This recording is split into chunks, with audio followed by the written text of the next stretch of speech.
नमस्कार my dear friends, मैं विनोद चंडालिया एक आरएएस पीसीएस एजुकेटर आपके अपने स्टडी के एक नए प्लेटफॉर्म जिसका नाम है निःशुल्क कोचिंग अभियान में आपका हार्दिक अभिनंदन करता हूं। आज अपने राजस्थान के करंट के बारे में पढ़ेंगे और मुम्बल की एक बुक है जिसके अंदर लगभग एक साल का करंट अफेयर्स दे रखा है। यानी अपने अगस्त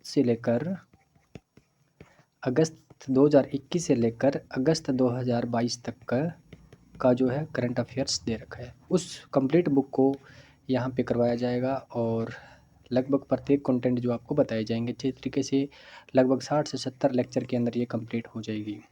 ठीक है माय डियर फ्रेंड्स, और वो काफ़ी महत्वपूर्ण बुक है। तो चलते हैं अपना सबसे पहले अपने पढ़ते हैं चर्चित व्यक्तित्व। क्या? चर्चित व्यक्तित्व के बारे में पढ़ते हैं। सबसे पहले अपनी बात करते हैं कौन?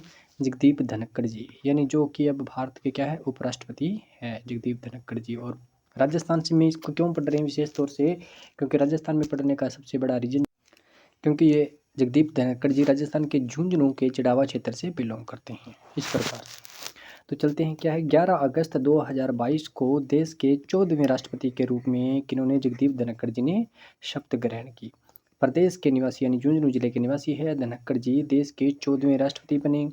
और शपथ किन्होंने दिलाई? द्रौपदी मुर्मू जी। तो यहाँ से आप एक बात ये भी नोट कर सकते हैं क्या कि उपराष्ट्रपति को शपथ कौन दिलाता है? राष्ट्रपति शपथ दिलवाता है।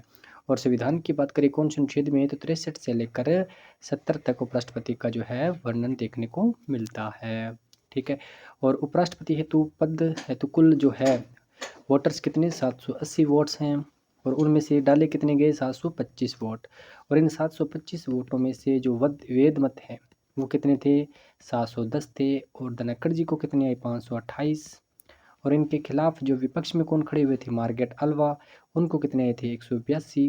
यानी ये कितने वोटों से जीते, तो इनको अगर माइनस कर लेते तो अपने पास 346 वोट मिलते हैं। यानी 346 वोटों से कौन विजयी रहे? जगदीप धनखड़ जी। यहाँ पे ये क्वेश्चन भी पूछा जा सकता है कि विपक्षी उम्मीदवार कौन थे, तो मार्गरेट अल्वा थे। कौन थे? मार्गरेट अल्वा, जिनको 182 वोट मिले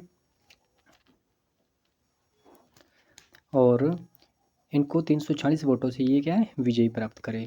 ठीक है। और धनखड़ जी अगर प्रत्याशी पूछें तो कौन सी पार्टी के थे? ये एनडीए के प्रत्याशी थे। कौन से? एनडीए के प्रत्याशी थे। और इस बार उपराष्ट्रपति के लिए न्यूनतम कोटा कितना था? 356 था। कितना था? 356। अगर कोई वोट ले लेता है तो वो क्या होता है? विजयी होता है। मिनिमम वोट इतने लेने जरूरी थे। और उपराष्ट्रपति में रिटर्निंग ऑफिसर की बात करें तो लोकसभा के महासचिव कौन हैं? तो उत्पल कुमार सिंह थे। कौन थे? उत्पल कुमार सिंह। यहाँ से ये प्रश्न भी आपको क्लियर हो सकता है क्या लोकसभा के जो महासचिव है वो कौन है? उत्पल कुमार सिंह हैं। उपराष्ट्रपति चुनाव में दोनों सदनों के निर्वाचित सदस्य भाग लेते हैं। ये भी बात अच्छे से नोट कर लेना कि उपराष्ट्रपति चुनाव के अंदर जो सांसद है लोकसभा और राज्यसभा के निर्वाचित जो है सांसद वो ही भाग लेते हैं, मनोनीत भाग नहीं लेते हैं। और जगदीप धनखड़ जी जो है वो पहले क्या थे? पश्चिम बंगाल के क्या थे? राज्यपाल थे। ये बात भी अच्छे से नोट कर लेना। क्वेश्चन इस प्रकार से भी आ सकता है कि जगदीप धनखड़ जी जो भारत के उपराष्ट्रपति है वो पहले किस राज्य के राज्यपाल रह चुके हैं? तो कहाँ के? पश्चिम बंगाल के रह चुके हैं। और जगदीप धनखड़ जी का जन्म 18 मई 1951 को झुंझुनू के चिड़ावा के पास किठाना गांव में हुआ था। ये भी अच्छी बात है, अच्छे से नोट कर लेना।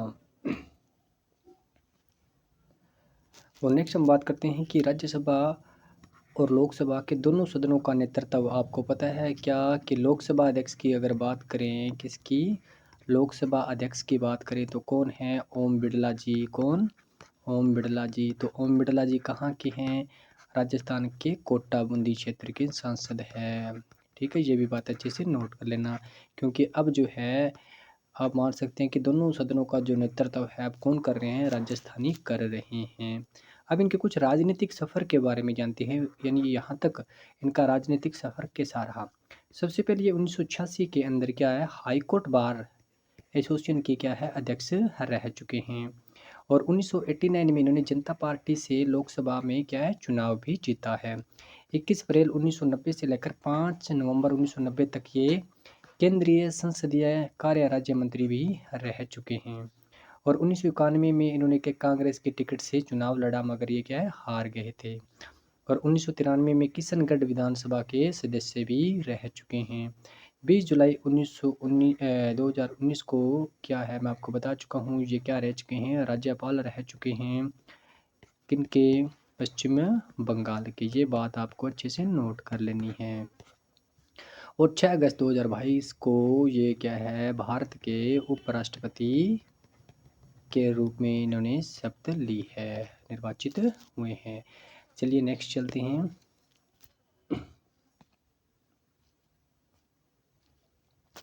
नेक्स्ट है कि 8 अगस्त 2022 क्या है, 8 अगस्त 2022 को की गई राजनीतिक नियुक्तियों में राज्य खाद्य आयोग क्या है, राज्य खाद्य आयोग का अध्यक्ष किसे बनाया गया। ये बात अच्छे से नोट कर लेना। राज्य खाद्य आयोग का अध्यक्ष जो है वो क्या है, वाजिब अली है। क्या है, वाजिब अली है।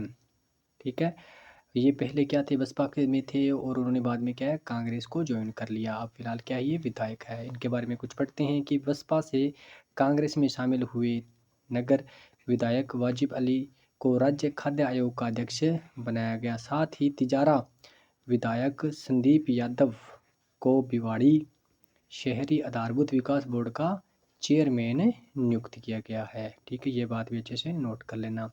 नेक्स्ट हम बात करते हैं 13 अगस्त 2022 को क्या, 13 अगस्त 2022 को जयपुर स्थित हरिदेव जोशी पत्रकारिता क्या, हरिदेव जोशी पत्रकारिता और जनसंचार विश्वविद्यालय का कुलपति किसे नियुक्त किया गया है, तो प्रोफेसर सुधी राजीव को नियुक्त किया गया है। प्रोफेसर सुधी राजीव को नियुक्त किया गया है। ये बात अच्छे से नोट कर लेना। देखो, प्रोफेसर सुधी राजीव को हरिदेव जोशी पत्रकारिता विश्वविद्यालय का कुलपति बनाया गया है और प्रोफेसर संतोष कुमार सिंह को इन्हें कोटा स्थित क्या, कोटा में एक तकनीकी विश्वविद्यालय है उनका कुलपति बनाया गया है। किनको, प्रोफेसर संतोष कुमार सिंह को।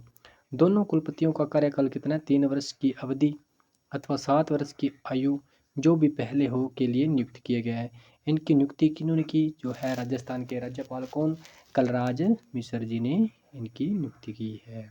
ठीक है, ये बात आप अच्छे से नोट कर लेना। नेक्स्ट हम बात करते हैं राजस्थान क्रिकेट अकादमी RCA। ठीक है, राजस्थान क्रिकेट एसोसिएशन और राजीव गांधी क्रिकेट क्लब की ओर से 19 अगस्त 2022 को प्रदेश के किस क्रिकेटर को Rajiv Gandhi life time achievement award दिया गया है, तो life time Rajiv Gandhi life time achievement किसको, गगन खोड़ा को दिया गया। ये बात अच्छे से याद रख लेना, किसको, गगन खोड़ा को दिया गया है। प्रदेश के क्रिकेटर जो है गगन खोड़ा को क्लब की ओर से Rajiv Gandhi life time achievement award प्रदान किया गया। ठीक है, और क्या है, गगन जो खोड़ा है वो BCCI की सीनियर चयन समिति के सदस्य भी रह चुके हैं। ये बात अच्छे से नोट कर लेना। चलते हैं नेक्स्ट पेज की ओर।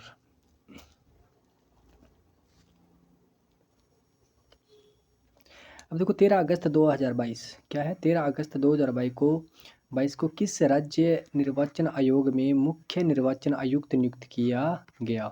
ठीक है, अब देखो क्या राजस्थान निर्वाचन आयोग में क्या, राजस्थान निर्वाचन आयोग में मुख्य निर्वाचन आयुक्त किसको बनाया गया, तो मधुकर गुप्ता को बनाया गया।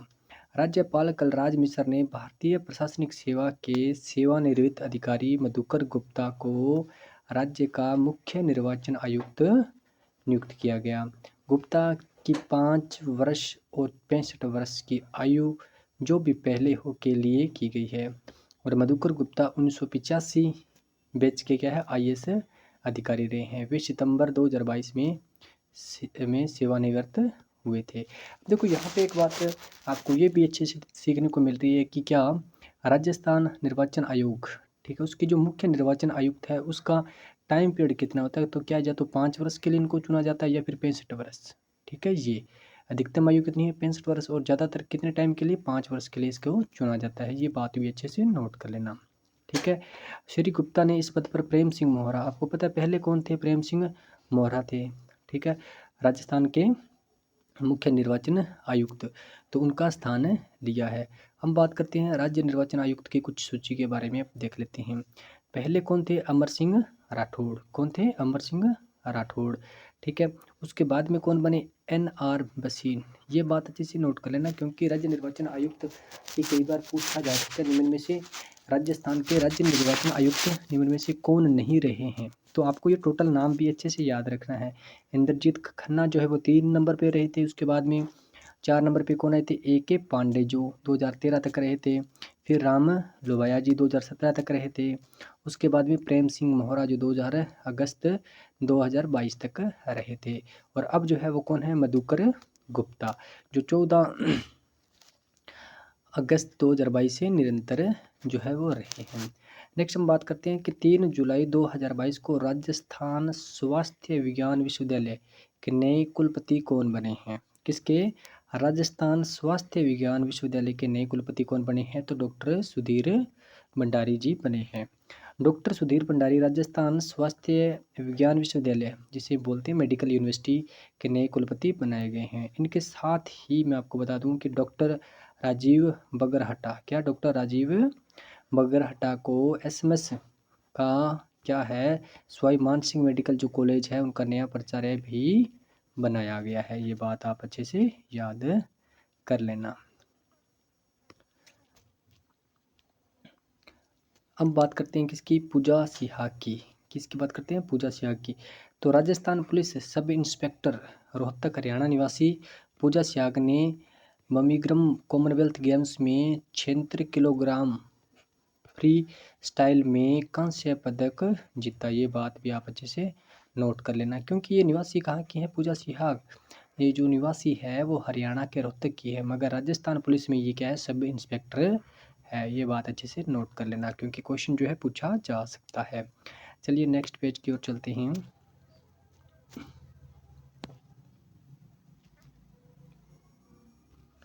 अब देखो, राजस्थान के तंबाकू नियंत्रण कार्यक्रम, क्या एनटीपीसी तंबाकू नियंत्रण कार्यक्रम के राज्य नोडल अधिकारी जिन्हें नेशनल स्टीयरिंग कमेटी में सदस्य नामित किया गया है, वो जो राजस्थान के कौन हैं? Doctor S N. धौलपुरिया। कौन? Doctor S N. धौलपुरिया। क्या अब राजस्थान में राष्ट्रीय तंबाकू नियंत्रण कार्यक्रम यानी एनटीसीपी के राज्य नोडल अधिकारी डॉक्टर एस.एन. धौलपुरिया को नेशनल स्टीयरिंग कमेटी के सदस्य के रूप में इनको क्या है? चुना गया है। एनटीसीपी देश भर में प्रभावी क्रियान्वयन, मूल्यांकन, मॉनिटरिंग और समीक्षा के लिए केंद्रीय स्वास्थ्य एवं परिवार कल्याण मंत्रालय ने इस राष्ट्रीय स्टीयरिंग कमेटी का गठन किया गया था। यानी राज्य के अंदर जो भी नशा मुक्ति यानी तंबाकू को नियंत्रण के लिए जो भी कार्यक्रम चलाया गया, ठीक है, उसे बोलते हैं एनटीसीपी। ठीक है, तो उसके जो राजस्थान के जो है कौन सदस्य नामित हुए हैं, तो ये बात याद रखना, कौन? एस.एन. धौलपुरिया। ये बात अच्छे से याद रखना। राज्य सरकार द्वारा चलाए गए 100 दिवसीय तंबाकू मुक्त राजस्थान अभियान, ठीक है, 100 दिवसीय तंबाकू मुक्त राजस्थान अभियान की केंद्र सरकार और विश्व स्वास्थ्य संगठन द्वारा सराहना की गई। ये बात भी अच्छे से नोट कर लेना। और केंद्र सरकार ने अन्य राज्यों को भी राजस्थान मॉडल लागू करने के लिए कहा भी है, क्योंकि ये फेमस रहा है। क्या? 100 दिवसीय जो राजस्थान का तंबाकू मुक्त राजस्थान जो अभियान चलाया गया था उसके अंदर। अब बात करते हैं किसकी? रक्षा जैन की। उदयपुर जिले के सराड़ा ब्लॉक, क्या है? उदयपुर जिले के सराड़ा ब्लॉक के बलुआ ग्राम पंचायत के उप स्वास्थ्य केंद्र पर कार्यरत कौन? एएनएम। ये एएनएम है कौन? रक्षा जैन। ठीक है, कहाँ से? उदयपुर जिले के सराड़ा ब्लॉक के बलुआ ग्राम पंचायत की। पीपीआईसीयूडी के अंतर्गत राष्ट्रीय स्तर पर प्रथम स्थान मिला है इनको, जिन्हें राष्ट्रीय स्तर पर सम्मानित किया गया। और परिवार कल्याण कार्यक्रम में उदयपुर में जिले में सराड़ा ब्लॉक एवं राज्य में दूसरे स्थान पर रहा है। ये बात अच्छे से याद कर लेना रक्षा जैन के बारे में। नेक्स्ट हम बात करते हैं धनराज चौधरी। ये देखो, धनराज चौधरी क्यों है राजस्थान के जो फेमस, अगर अपने बात करते हैं व्यक्तित्व की, तो 28 जुलाई से 8 अगस्त 2022 तक इंग्लैंड के बर्मिंघम में खेले गए कौन से कॉमनवेल्थ गेम्स में टेबल टेनिस जूरी के चेयरमैन का दायित्व धनराज चौधरी को दिया गया था। धनराज चौधरी राजस्थान टेबल टेनिस संघ के क्या है? महासचिव है। ठीक है, राजस्थान टेबल टेनिस संघ के महासचिव कौन है? धनराज चौधरी। तो इनको क्या है? इंग्लैंड के अंदर जो बर्मिंघम के अंदर कॉमनवेल्थ गेम्स जो है टेबल टेनिस जूरी, तो इनका जो चेयरमैन का दायित्व इनको मिला था, और पहले इस तरह के आयोजन भी ये करवा चुके हैं। नेक्स्ट हम बात करते हैं मूर्तिकार लक्ष्मण व्यास। आपको ये प्रत्येक नाम अच्छे से याद होना चाहिए, उनका क्यों ये फेमस है राजस्थान के अंदर अच्छे व्यक्तित्व के रूप में, तो ये भी बात अच्छे से याद होनी चाहिए। मूर्तिकार लक्ष्मण व्यास हनुमानगढ़ जिले के नौहर कस्बे के निवासी, कहाँ के, ये हनुमानगढ़ जिले के हैं, नौहर के। मूर्तिकार लक्ष्मण व्यास ने नए संसद भवन की छत पर लगाए गए क्या अशोक स्तंभ का निर्माण का निर्देशन किया। प्रधानमंत्री नरेंद्र मोदी ने 11 जुलाई को नए संसद भवन की छत पर राष्ट्रीय प्रतीक अशोक स्तंभ का अनावरण किया था। ये बात आपको अच्छे से पता है, ठीक है। और यह अशोक स्तंभ जो 6.5 मीटर क्या है ऊंचा है, और इसके वजन की बात करें तो लगभग 16,000 kg इसका वजन है, और यह उच्च शुद्धता वाले कांस्य से बना है। मूर्तिकार लक्ष्मण व्यास इससे पूर्व भी अनेक स्थापत्य का निर्माण कर देश विदेश में ख्याति प्राप्त कर चुके हैं।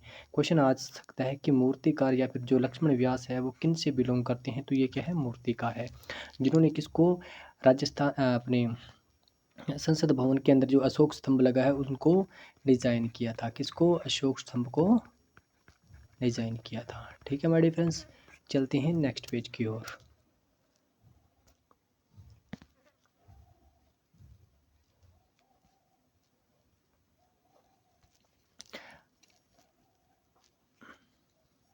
अब बात करते हैं 21 जून 2022 को, क्या 21 जून 2022 को राजस्थान उच्च न्यायालय के 39वें मुख्य न्यायाधीश कौन बने।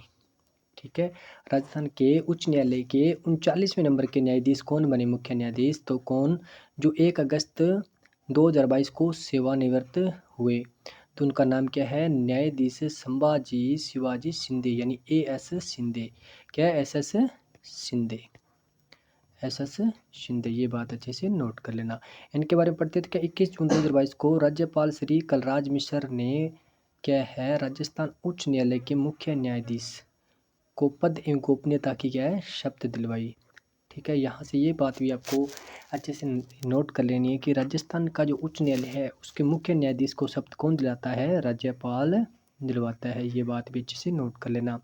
नवनियुक्त न्यायाधीश SS शिंदे का कार्यकाल जो है वो 1 अगस्त 2022 को पूरा हो चुका है, और 42 दिन की अवधि के लिए ही मुख्य न्यायाधीश के पद पर कार्यरत रहे हैं। वरिष्ठ न्यायाधीश मनिंदर मोहन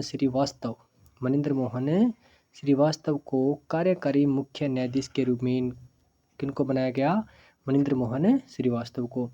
और बात करते हैं किसकी, उच्च न्यायालय के मुख्य न्यायाधीश की, तो अनुच्छेद कौन से में आती है, अनुच्छेद 217(1) के अंदर इसके बारे में बताया गया है। क्या उच्च न्यायालय के मुख्य न्यायाधीश की नियुक्ति राष्ट्रपति द्वारा सर्वोच्च न्यायालय के मुख्य न्यायाधीश एवं संबंधित राज्य के राज्यपाल के परामर्श से की जाती है। ये बात आप अच्छे से नोट कर लेना। ठीक है माय डियर फ्रेंड्स। और के वर्मा राजस्थान के उच्च न्यायालय के पहले मुख्य न्यायाधीश थे, जिनका कार्यकाल 29 अगस्त 1949 से लेकर 24 जनवरी 1950 तक रहा है। ये भी बात आप याद अच्छे से कर लेना कि राजस्थान उच्च न्यायालय का प्रथम मुख्य न्यायाधीश कौन थे, तो के वर्मा। ठीक है, अब देखो हम बात करते हैं क्या कि राज्यपाल जो कलराज मिश्र ने इनको मुख्य न्यायाधीश यानी शपथ दिलवाई थी, किनको, उच्चतम न्यायालय के जो उच्च न्यायालय के जो मुख्य न्यायाधीश कौन, SS शिंदे को। और परामर्श किसकी, राज्यपाल की लेते हैं कौन, राष्ट्रपति, और उच्चतम न्यायालय के मुख्य न्यायाधीश। ये बात आप अच्छे से नोट कर लेना। नेक्स्ट हम बात करते हैं कि प्रदेश की पैरा महिला शूटर, देखो पैरा ओलंपिक की बात हो रही है। ठीक है, पैरा महिला शूटर जो जून 2022 के अंत में विश्व रैंकिंग में दुनिया की नंबर 1 शूटर बन गई है, तो कौन, ये जो है वो कौन, अवनी लेखरा। कौन है, अवनी लेखरा, जो कहाँ से, जयपुर से बिलोंग करती है। ये बात अच्छे से नोट कर लेना। ठीक है, अवनी लेखरा क्या है, ये शूटर है, क्या है, शूटर है, पैरा महिला शूटर है। ये बात अच्छे से नोट कर लेना। ठीक है माय डियर फ्रेंड्स, देखो अवनी लेखरा के बारे में कुछ अपने पढ़ लेते हैं। विशेष क्या है कि भारत की शीर्ष पैरा शूटर और टोक्यो पैरालंपिक की गोल्ड विनर गुलाबी नगर यानी जयपुर की अवनी लेखरा इतिहास रचते हुए विश्व रैंकिंग में 2 श्रेणियों में पहले स्थान पर उन्होंने अपना कब्जा बनाया।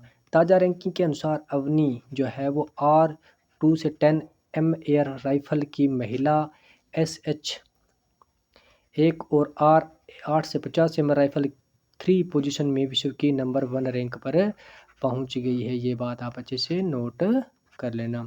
20 वर्षीय अवनी लेखरा पिछले साल टोक्यो पैरा ओलंपिक में आपको पता है कि इन्होंने क्या 2 पदक जीतकर ऐसा करने वाली पहली भारतीय महिला बनी। इन्होंने इतिहास रचते हुए क्या इन्होंने एक तो क्या है 10 मीटर एयर राइफल में, ठीक है, और एक 50 मीटर एयर राइफल में इन्होंने क्या है पदक जीता था, क्योंकि 10 मीटर में इन्होंने क्या है स्वर्ण पदक जीता था, ठीक है, और 50 मीटर एयर राइफल में इन्होंने क्या है कांस्य पदक जीता था, जो कि पिछले साल जो 2021 में जो ओलंपिक हुआ था टोक्यो के अंदर, ठीक है। 50 metre air rifle 3 position SH में कांस्य पदक जीता। अवनी लेखरा स्वर्ण पदक जीतने वाली पहली भारतीय महिला है, ये बात भी अच्छे से नोट कर लेना। उन्हें 2021 में प्रतिष्ठित खेल रत्न पुरस्कार से भी नवाजा गया है। लेखरा ने जून महीने की शुरुआत में क्या है फ्रांस के सोटोरॉक्स में पैरा शूटिंग विश्व कप में वापसी की और R2 महिला की 10 metre air rifle standing SH1 में 250.6 के विश्व नंबर के साथ विश्व रिकॉर्ड स्कोर के साथ स्वर्ण पदक जीता था, ये बात अच्छे से आप नोट कर लेना, ठीक है।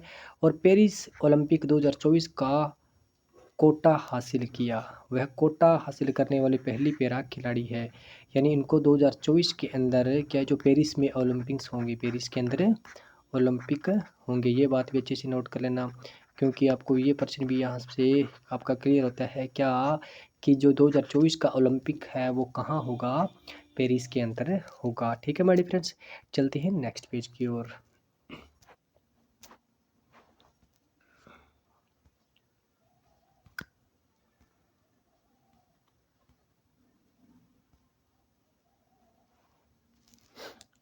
नेक्स्ट बात करते हैं अपने 10 जून 2022 को प्रदेश में राज्यसभा के लिए चुने गए नवनिर्वाचित सांसद कौन हैं, क्या है राज्यसभा के 10 जून 2022 को क्या है राज्यसभा के लिए नए सांसद जो चुने गए, ठीक है। तो राज्यसभा के लिए चुने गए नए सांसदों का नाम क्या है, तो क्या है रणदीप सुरजेवाला, ठीक है, और मुकुल वासनिक, प्रमोद तिवारी, घनश्याम तिवारी, 2 तिवारी है, कौन सी प्रमोद और दूसरा घनश्याम तिवारी, और रणदीप सुरजेवाला और मुकुल वासनिक। राजस्थान प्रदेश के राज्य में आपको पता है सीटें कितनी हैं, ये बात भी अच्छे से नोट कर लेना। राजस्थान राज्यसभा से सीटें कितनी हैं 10। आपको एक एक लाइन इंपॉर्टेंट है, क्योंकि क्वेश्चन जो है इसके साथ साथ आपको अनदर जानकारी भी मिल रही है, ठीक है। इसमें 4 सांसद चुनाव जो कब हुए थे, जून 2022 को संपन्न हुए थे, जिसके परिणाम स्वरूप कांग्रेस के तो जो है 3 सांसद कौन कौन से, रणदीप सुरजेवाला, मुकुल वासनिक और प्रमोद तिवारी निर्वाचित हुए, जबकि भाजपा से एक कौन घनश्याम तिवारी जो है सांसद चुने गए। वर्तमान में राज्यसभा में प्रदेश के 10 सांसदों में से 6 तो क्या है कांग्रेस के हैं, 4 जो है वह क्या है बीजेपी के हैं, ये बात भी अच्छे से नोट कर लेना। किसको कितने मत मिले कितने मत से जिनके विजय हुए मैं बता देता हूँ कि कांग्रेस के जो कौन है रणदीप सुरजेवाला 43 से विजय रहे और मुकुल वासनिक 42 से वोटों से विजय रहे, प्रमोद तिवारी 41 वोटों से विजय रहे। वहीं भाजपा के जो घनश्याम तिवारी है वो कितने 43 से जो है विजयी रहे, ठीक है। और एक निर्दलीय उम्मीदवार जो कौन है सुभाष चंद्रा, क्या है सुभाष चंद्रा, जो 30 वोटों से विजयी रहे। और 10 सीटों की स्थिति के बारे में बात करें तो अपने कौन कौन से हैं, तो अपने पांचों के बारे में तो बात कर चुके हैं, ठीक है, और अनदर जो है वो मैं आपको बता देता हूँ।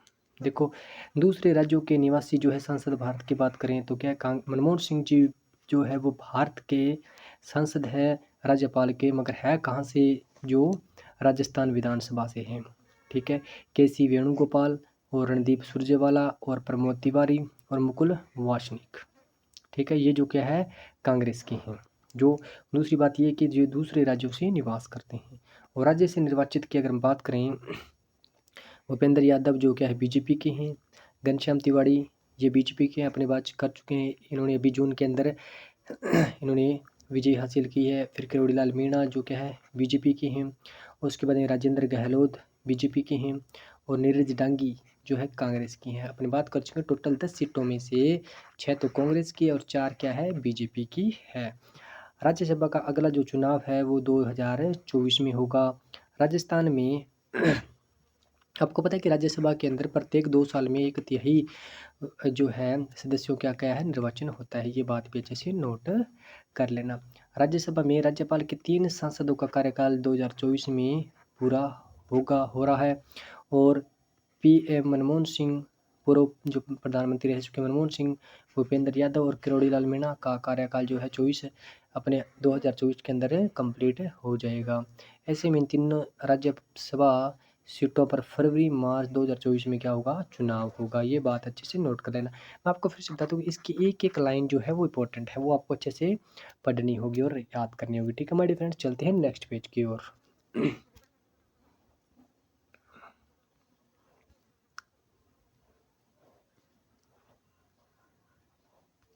देखो यहाँ पे लिखा है क्या, वरिष्ठ अधिवक्ता जिन्हें 20 जून 2022 को राजस्थान उच्च न्यायालय में केंद्र सरकार का अतिरिक्त क्या सॉलिसिटर जनरल नियुक्त किया गया है, अतिरिक्त सॉलिसिटर नियुक्त किया गया है। तो राजस्थान के वो कौन है, राजदीपक रस्तोगी। कौन है, राजदीपक रस्तोगी। ठीक है, क्या है, प्रधानमंत्री नरेंद्र मोदी की अध्यक्षता वाली कैबिनेट नियुक्ति समिति ने वरिष्ठ अधिवक्ता राजदीपक रस्तोगी को लगातार क्या है, चौथी बार राजस्थान हाईकोर्ट में अतिरिक्त सॉलिसिटर जनरल क्या है, अतिरिक्त सॉलिसिटर जनरल के रूप में इनको क्या है, नियुक्त किया गया। ये लगातार ये चौथी बार रह चुके हैं और वे 30 जून 2025 तक इस पद पर रहेंगे। रस्तोगी वर्ष 2014 में क्या है, पहली बार इस पद पर नियुक्त हुए और उनको चौथी बार लगातार इस पद के लिए नियुक्त किया गया है। देश में कीर्तिमान इन्होंने हासिल किया, लगातार 4 बार इस पद पर रहे, 2014 से लेकर ये 2025 तक रहेंगे। ठीक है माय डियर फ्रेंड्स, रस्तोगी ने विभिन्न मामलों में पैरवी कर भारत सरकार को लगभग 95% मामलों में क्या है, सफलता दिलाई है, जिससे सरकार को हजारों करोड़ रुपए का क्या है, लाभ भी हुआ है। 19 जून 2022 को क्या संपन्न हुए राजस्थान बैडमिंटन संघ के चुनावों में बैडमिंटन संघ का अध्यक्ष किसे बनाया गया। तो ये बात अच्छे से याद रख लेना, कौन, राजस्थान बैडमिंटन संघ के जो अध्यक्ष है वो 19 जून 2022 से कौन है, गजेंद्र सिंह शेखावत है। गजेंद्र सिंह शेखावत है। राजस्थान बैडमिंटन संघ के चुनाव में केंद्रीय जल मंत्री क्या है, केंद्रीय जल मंत्री है कौन, गजेंद्र सिंह शेखावत को अध्यक्ष, के शर्मा को सचिव और चून सिंह को क्या है, चून सिंह भाटी को क्या है, कोषाध्यक्ष पद पर निर्विरोध निर्वाचित किया गया। अब नेक्स्ट बात करते हैं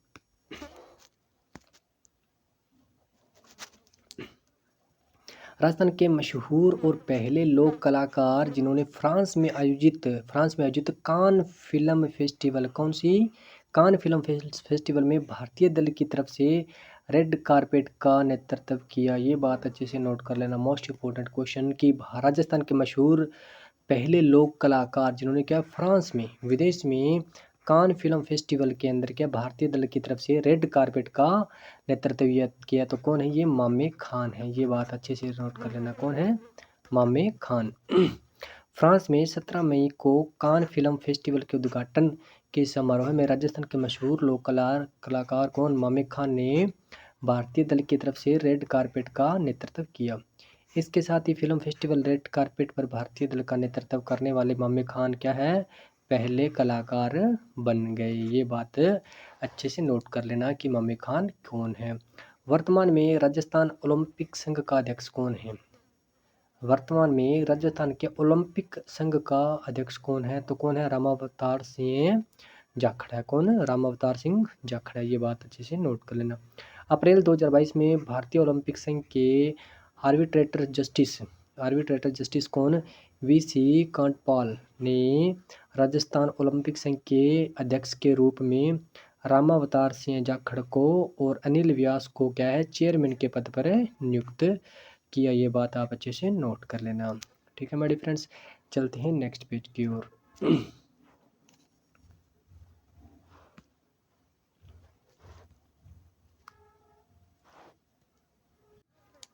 नेक्स्ट हम बात करते हैं कि प्रदेश के किन ख्यात नाम न्यूरोलॉजिस्ट, क्या है, न्यूरोलॉजिस्ट की बात हो रही है, प्रदेश के न्यूरोलॉजिस्ट के नाम पर इंडियन एकेडमी ऑफ न्यूरोलॉजी ने स्कॉलर अवार्ड की घोषणा की है। क्या, इंडियन एकेडमी ऑफ न्यूरोलॉजी ने स्कॉलर अवार्ड की घोषणा की है। तो कौन है वो न्यूरोलॉजिस्ट, एक बात याद रखना, कौन, अशोक पनगड़िया। क्या है, अशोक पनगड़िया। ये बात आपको अच्छे से नोट करनी है। अब देखो, इंडियन एकेडमी ऑफ न्यूरोलॉजी ने प्रदेश के ख्यातनाम न्यूरोलॉजिस्ट रहे Padma Shri doctor Ashok Panagariya research scholar award की स्थापना की। यह वार्षिक अवार्ड हर वर्ष देश के ख्यातनाम न्यूरोलॉजिस्ट को दिया जाएगा। अकेडमी की कमेटी इस अवार्ड का चयन करेगी। गौरतलब है कि डॉक्टर पनगड़िया का गत वर्ष निधन हो गया और वे राजस्थान स्वास्थ्य विज्ञान विश्वविद्यालय के कुलपति थे और एसएमएस मेडिकल कॉलेज के प्राचार्य एवं नियंत्रक जैसे महत्वपूर्ण पदों पर भी रह चुके हैं और उन्होंने कई बार अवार्ड और उपलब्धियां भी हासिल की है। तो आपको ये याद रखना है कि प्रदेश के ख्यातनाम न्यूरोलॉजिस्ट कौन है, अशोक जी पनगड़िया, जिनके नाम पर एक स्कॉलर अवार्ड जारी किया है किन्होंने, इंडियन अकेडमी ऑफ न्यूरोलॉजिस्ट ने।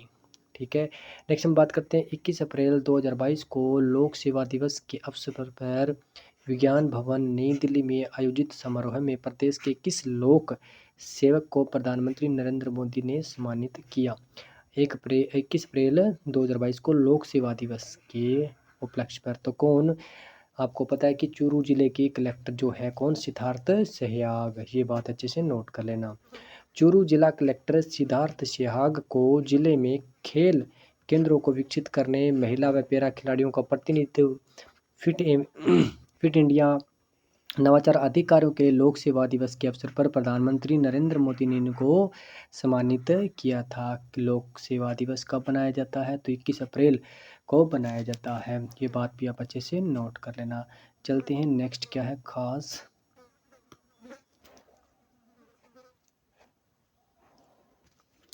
अब देखो, वित्तीय वर्ष 2022-23 के लिए विधानसभा की जन लेखा समिति का अध्यक्ष पुनः नियुक्त किया गया। कौन, तो जन लेखा समिति का जो अध्यक्ष है वो कौन है, गुलाब चंद कटारिया जी हैं। कौन है, गुलाब चंद कटारिया। राजस्थान विधानसभा अध्यक्ष डॉक्टर सीपी जोशी। राजस्थान विधानसभा अध्यक्ष डॉक्टर सीपी जोशी ने राजस्थान विधानसभा के प्रक्रिया तथा कार्य संचालन संबंधी नियमों के अंतर्गत नियम 306 के अंतर्गत नियम 230 तथा सहपीठन नियम 232 के प्रावधानों को लागू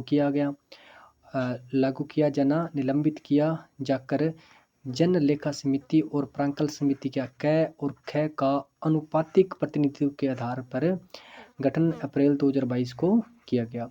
और उपयुक्त समितियों में जो निम्न जो अध्यक्ष है मैं बता देता हूँ आपको। जन लेखा समिति के अध्यक्ष कौन है, गुलाब चंद कटारिया जी हैं। ये बात आपको अच्छे से नोट कर लेना है। और प्राकलन समिति क और प्राकलन समिति ख, इनके भी अध्यक्ष कौन है, क के है राजेंद्र पारिक और द की कौन है, दयाराम परमार। ठीक है मेरे फ्रेंड्स, इस प्रकार से देखो आज अपनी इतनी ही क्लास लेंगे और ये आपको राजस्थान की जो मुमल है वो लगभग 60 से 70 वीडियो के अंदर आपको कंप्लीट करवा दी जाएगी। ठीक है मेरे फ्रेंड्स, उम्मीद करता हूँ आपको क्लास अच्छी लगी होगी और नेक्स्ट वीडियो जल्दी आपको मिल जाएगी। Thanks for watching.